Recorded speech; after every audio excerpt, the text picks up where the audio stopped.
Nous avons découvert un réseau de malfrats, malheureusement au sein du ministère même de l'action humanitaire. Ce ministère qui était censé donc agir au profit donc des plus démunis. C'est dans ce ministère que des gens se sont permis de détourner de l'argent et des milliards en 2024. Ils ont détourné plusieurs milliards. La police a fait un excellent travail d'enquête qui nous a permis de découvrir beaucoup de biens, des véhicules de luxe, un bon nombre de choses en tout cas qui ont été saisies. Manque de patriotisme. Nous avons tous suivi les efforts qui ont été faits pour pouvoir acquérir un nouvel avion la dernière fois. Et j'étais obligé de recevoir la semaine passée 2 mécaniciens de la compagnie qui, dès l'arrivée de l'avion le 2 du mois dernier, le 3 dépose une demande de démission. Et un dépose la demande de démission le 3 pour prendre effet le 4 et l'autre prenait effet donc le 31 octobre. Et pour cause, il demande une augmentation des salaires de plus de 2 millions. C'est du sabotage. Et je pense que c'est un manque de patriotisme grave. Bonjour à tous et bienvenue sur ma chaîne. Aujourd'hui, nous allons analyser le discours fort du président du Faso, le capitaine Ibrahim Traoré, lors de la cérémonie de montée de couleur qui a eu lieu ce 4 novembre 2024. Ce discours aborde les récents succès des forces armées, les défis persistants du pays, ainsi que des questions cruciales sur la gestion des finances publiques. Restez avec nous pour découvrir les principaux points soulevés par le président Ibrahim Traoré et leurs implications pour l'avenir du Burkina Faso. Mais avant, je vous laisse regarder cette première vidéo, cet extrait de son discours pour planter le décor, et on revient juste après pour une analyse précise et un décryptage complet de ses propos. Faire une révolution, c'est faire face à beaucoup de défis. Et les défis, tous les jours, on en a. Et Dieu merci, on arrive à les relever. C'est le cas donc ces dernières semaines qui ont été riches en événements. Sur le champ de bataille, la pression est montée donc dans ce mois d'octobre. Dieu merci, c'est couronné par plusieurs succès. Et nous allons continuer donc à accentuer les opérations jusqu'à anéantir donc ces barbares venus pour donc troubler notre quiétude. Nous rendons grâce à Dieu. Le CIAO et le Tour du Faso donc se sont achevés tous hier.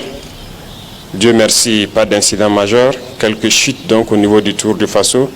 Mais le ministre m'a rassuré que ce sont donc des blessures légères qui ont été prises en charge. Au niveau du CIAO aussi, malheureusement, il y a eu un petit incident dû à l'explosion d'une bouteille de gaz qui a fait aussi quelques blessés, également pris en charge. Donc on ne peut que rendre grâce à Dieu pour la tenue de ces deux événements qui viennent témoigner encore donc de la résilience du peuple burkinabé, qui vient donc mettre à nu les mensonges de ces médias qui tentent à faire couler un narratif comme quoi le Burkina est à feu et à sang. Mais les coureurs ont pu parcourir donc le pays en long et en large sans incident. Et aussi oui, c'est le lieu donc de rendre hommage aux différentes forces de défense et de sécurité et à nos vaillants VDP qui ont tout mis en œuvre pour que tous ces événements se déroulent sans problème. Il y a aussi au cours donc de ces semaines assez d'événements ici à la présidence, notamment un certain nombre de responsables des différents départements ministériels que j'ai tenu à recevoir personnellement pour essayer de rediriger l'action gouvernementale en cherchant à rationner les dépenses de fonctionnement. Parce que nous nous sommes rendus compte que le fonctionnement prend tellement de place dans notre budget que nous étions obligés de lire donc ces milliers de pages. Ce n'est pas pour le plaisir des yeux, mais nous étions obligés de le lire, de faire venir chaque responsable et d'essayer de rationner pour que le budget serve à faire des investissements socio-économiques structurants de base au profit de nos masses populaires. Tous ceux qui sont passés ici, qui ont participé à l'exercice, ont reconnu que nous avons assez de dépenses dans le fonctionnement. Et nous allons continuer dans ce sens à minimiser les dépenses de fonctionnement de l'administration pour pouvoir investir mieux au profit de nos populations. Ceux qui ont compris le message, je pense que c'est le cas pour la plupart, je les invite donc à redoubler d'efforts, à faire en sorte que nous puissions minimiser les dépenses de fonctionnement. Tout ce qui peut être économisé doit être économisé et investi au profit donc de nos populations. L'eau potable n'est pas une garantie pour tout le monde ici au Burkina Faso. Nous sommes aujourd'hui en train de lutter aussi pour la souveraineté alimentaire Il y a tellement de défis qu'il faille économiser au maximum pour pouvoir relever ces défis-là.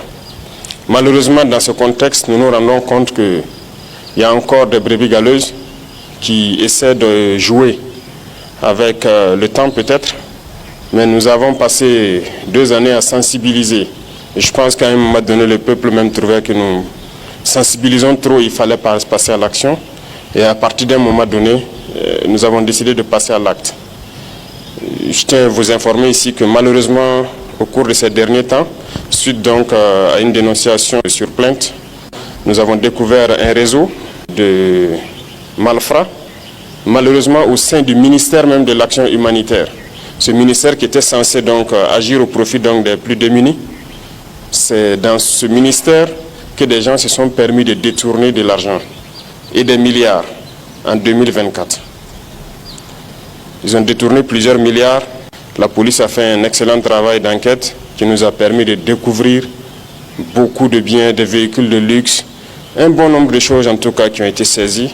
Et l'affaire a été transférée donc à un tribunal. C'est pour dire que si nous ne mettons pas du sérieux dans le contrôle, il y aura toujours ce genre de personnes qui croient que tout est permis. Détourner des milliards, surtout au ministère de l'Action humanitaire dans ce contexte. Il y a des agents de Bonasur qui ont été pris dans ça, qui sont en prison actuellement. Des centaines de millions détournés. Des vivres qui devaient aller au profit donc des plus démunis, au profit de ces personnes déplacées internes. Et c'est dans ce ministère que des gens ont essayé de détourner cet argent. Et je suis persuadé que ça existe un peu partout parce que nous poursuivons l'enquête. Souvent, il y a ces arrestations que vous puissiez ne pas comprendre, mais nous savons pourquoi nous le faisons. Il y a encore beaucoup de personnes qui essaient de détourner les deniers publics. Nous n'allons pas avoir de la pitié pour ces individus-là. C'est l'occasion donc d'interpeller donc la commission des règlements donc des dysfonctionnements qui a été mise en place, parce qu'il y a beaucoup de dénonciations qui arrivent au niveau de la présidence ici, de se mettre au travail sérieusement et de nous permettre de dénicher tous ces voleurs qui se cachent dans l'administration. Nous ne pouvons pas tolérer cela en ces instants de lutte contre le terrorisme où des gens se sacrifient sur le terrain et d'autres sont à l'arrière, se permettent de voler des milliards et pour se mettre dans du luxe. C'est difficile à cerner cette situation. En plus de tout ça, il y a des Burkinabés qui manquent de patriotisme. Nous avons tous suivi les efforts qui ont été faits pour pouvoir acquérir un nouvel avion la dernière fois. Et j'étais obligé de recevoir la semaine passée 2 mécaniciens de la compagnie qui, dès l'arrivée de l'avion le 2 du mois dernier, le 3 dépose une demande de démission. Et un dépose la demande de démission le 3 pour prendre effet le 4 et l'autre prenait effet donc le 31 octobre. Et pour cause, il demande une augmentation des salaires de plus de 2 millions. C'est du sabotage. Et je pense que c'est un manque de patriotisme grave. Le conseil d'administration a essayé, vaille que vaille, de les raisonner. Ils sont même allés faire des concessions jusqu'à 400 000 francs de plus sur leur salaire et tout. Ils ont refusé catégoriquement, ils ont refusé de travailler. Pendant qu'on sait bien que l'avion, à chaque vol, on a besoin de vérifier un certain nombre de choses pour qu'il puisse se relancer. Mais ils ont refusé de travailler pendant que le nouvel avion venait d'arriver. Ça, c'est du sabotage pur et dur. Un avion qui arrive le 2 et le 3, vous décidez de ne pas travailler, des mécaniciens. Nous étions obligés de les recevoir et de passer donc le message qu'ils vont travailler de gré ou de force. On ne demande pas à quelqu'un, nous n'allons pas négocier encore. Ils vont travailler et c'est ce qui est en train de se faire. À l'armée de l'air, il y a des mécaniciens qui ne touchent pas ce qu'eux ils touchent, mais qui se sacrifient jour et nuit pour que les appareils soient en vol pour pouvoir soutenir les forces combattantes. Ils n'ont jamais réclamé 1 franc de plus. Donc ce sont des genres d'esprits que nous sommes en train de combattre. Et c'est pourquoi j'ai dit faire une révolution, ce sont des défis. Et tous les jours, il y a des défis. Et il en sera ainsi. Pour tous ceux qui vont essayer de saboter, nous prendrons les mesures qu'il faut, de gré ou de force. Ils vont faire ce qu'ils doivent faire pour la patrie. Nous n'allons plus tolérer un certain nombre de choses. L'heure de la sensibilisation est passée. Il faut que tout le monde se mette au travail au profit de nos masses populaires. Les Burkinabés ont assez souffert et continuent de souffrir. Il faut qu'à un moment donné, ça s'arrête. La masse populaire a le droit aussi de connaître un peu de joie, de vivre et de savourer ce qui appartient au Burkina Faso, nos richesses. Il n'y a pas de raison que cela appartienne juste à un groupuscule et qui se permette de dilapider cet argent public-là. Donc, à travers vous, je vous invite à passer le message dans les différentes administrations, dans les différents départements, et aussi continuer à prendre les dénonciations pour que nous puissions agir de manière efficace. La cérémonie de montée de couleur est un événement symbolique qui marque l'unité et la souveraineté nationale. C'est une occasion pour le président de s'adresser à la nation et de faire point sur les réalisations et les défis à venir. Ce 4 novembre 2024, le discours du président Ibrahim Traoré a revêtu une importance particulière compte tenu du contexte sécuritaire et économique du pays. Depuis plusieurs années, le Burkina Faso fait face à des défis sécuritaires majeurs avec des attaques récurrentes de groupes terroristes dans certaines régions du pays. Les forces armées burkinabées ainsi que les volontaires pour la défense de la patrie VDP ont été mobilisés pour lutter contre cette menace. Le mois d'octobre a été marqué par des avancées significatives sur le terrain, ce qui a permis au président d'exprimer sa satisfaction à ce sujet. En ce qui concerne le succès des forces armées, dans son discours, le président Ibrahim Traoré a mis en avant les succès des forces armées au cours du mois d'octobre. Il a salué les efforts déployés pour contrer les attaques terroristes et de sécuriser le territoire. Ces avancées sont le fruit d'un travail acharné et d'un engagement collectif des militaires et des VDP. En ce qui concerne le rôle des VDP volontaires pour la défense de la patrie, les VDP ont joué un rôle crucial dans cette lutte. Leurs engagements et leur détermination ont permis d'améliorer la sécurité dans plusieurs zones à risque. Le président a souligné l'importance de leur contribution en les félicitant pour leur dévouement et leur courage face à l'adversité. Le président Ibrahim Traoré a également évoqué la tenue d'événements nationaux récents tels que le Salon international d'artisanat de Ouagadougou et le Tour du Burkina Faso qui se sont déroulés sans incident majeur. Cela témoigne des efforts des forces de sécurité pour assurer la tranquillité publique et la confiance des citoyens. En ce qui concerne la gestion des finances publiques, après avoir abordé des succès militaires, le président Ibrahim Traoré a fait un virage vers la gestion des finances publiques. Il a souligné l'importance de rationaliser les dépenses de fonctionnement de l'État. En effet, une importante partie du budget est absorbée par ces dépenses, ce qui limite l'investissement dans des infrastructures essentielles pour le développement du pays. Pour corriger cette situation, des mesures de contrôle strictes ont été mises en place.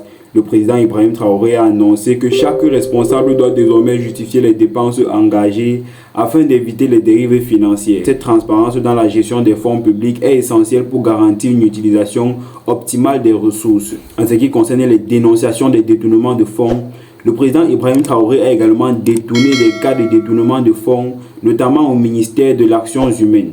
Plusieurs milliards destinés aux populations vulnérables auraient été détournés et les responsables présumés de ces actes sont actuellement sous enquête. Certains d'entre eux sont même déjà en détention. Cette situation met en lumière la nécessité d'une gouvernance rigoureuse et d'une lutte incessante contre la corruption.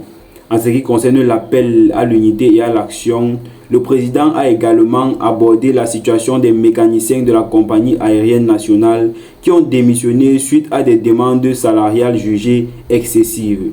Il a qualifié cette situation de sabotage et a affirmé que les responsables devaient reprendre leur poste pour assurer la continuité du service. Cela souligne l'importance de la responsabilité collective dans le fonctionnement des institutions publiques. Pour conclure son discours, le président a lancé un appel à tous les Burkinabés pour intensifier leurs efforts au service de la nation.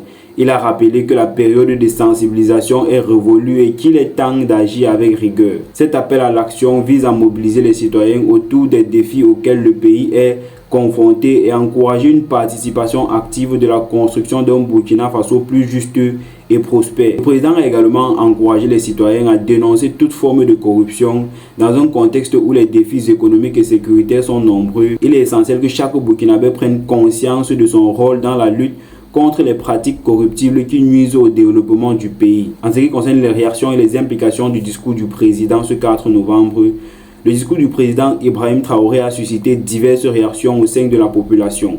Beaucoup saluent ses prises de position sur la sécurité et la lutte contre la corruption, tandis que d'autres s'interrogent sur la mise en œuvre effective des mesures annoncées.